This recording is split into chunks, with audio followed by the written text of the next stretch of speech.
They found the button under the ocean floor. No label, no wires, just a smooth black circle embedded in stone older than language. Naturally, someone pressed it.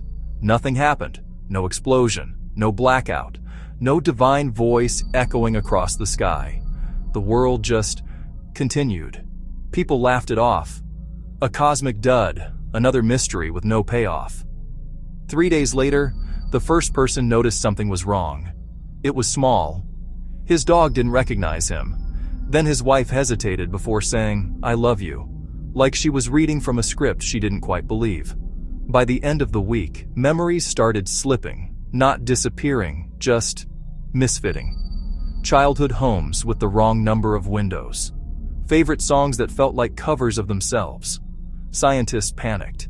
Scans showed nothing. Reality, on paper, was perfectly intact. Then someone checked the footage from the submersible. The moment the button was pressed, there was a single frame of static. When they enhanced it, they found text, barely visible, like it wasn't meant for human eyes. Restore point overwritten. A week later, the oceans were a slightly different shade of blue. No one could agree on what the old one looked like, except one guy. He remembered everything exactly as it was before. He tried to explain it, begged people to listen, but every time he spoke, people just smiled politely, like he was telling a joke that went on too long. Eventually, he stopped talking. Yesterday, he found something strange in his kitchen. A second button. Same shape. Same color. This one had a label. Undo?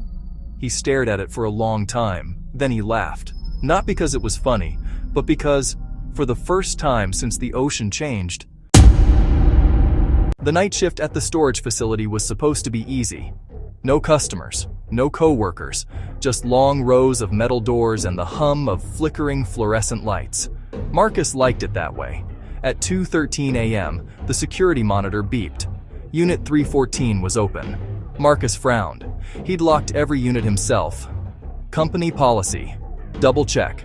No exceptions. He grabbed his flashlight and walked the aisle. The place always felt longer at night, like the rows stretched when no one was looking. 314 was halfway down. The door was rolled up just enough for a person to crawl under. "Hello?" he called. No answer. He crouched and lifted the door the rest of the way. Inside was nothing. No boxes, no furniture, just bare concrete and a single wooden chair in the center. On the chair sat a camcorder.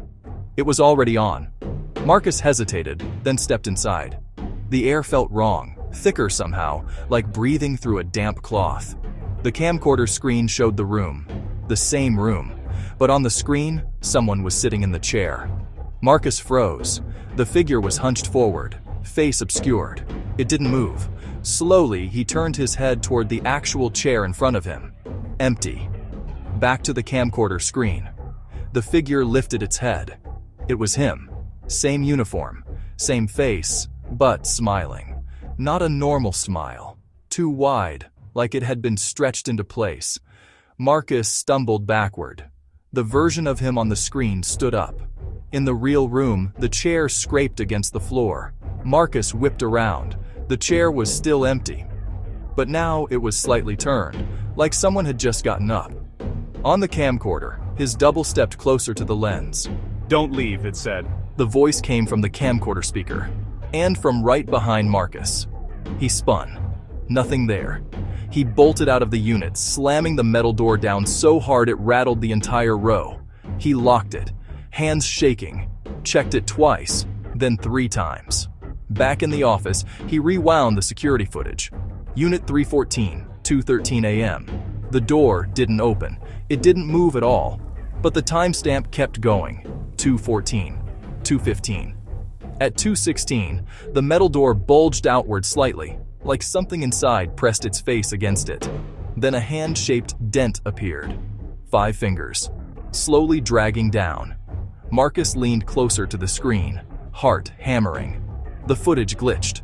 For a single frame, the camera inside Unit 314 turned on, and there he was, Marcus, standing inside the unit, facing the camera, smiling that same too wide smile. Behind him, just out of frame, something moved. The office light above Marcus flickered, then went out. In the reflection of the dark monitor, he saw it. Someone standing behind him. Perfect posture, perfect stillness, waiting. Your shift's not over.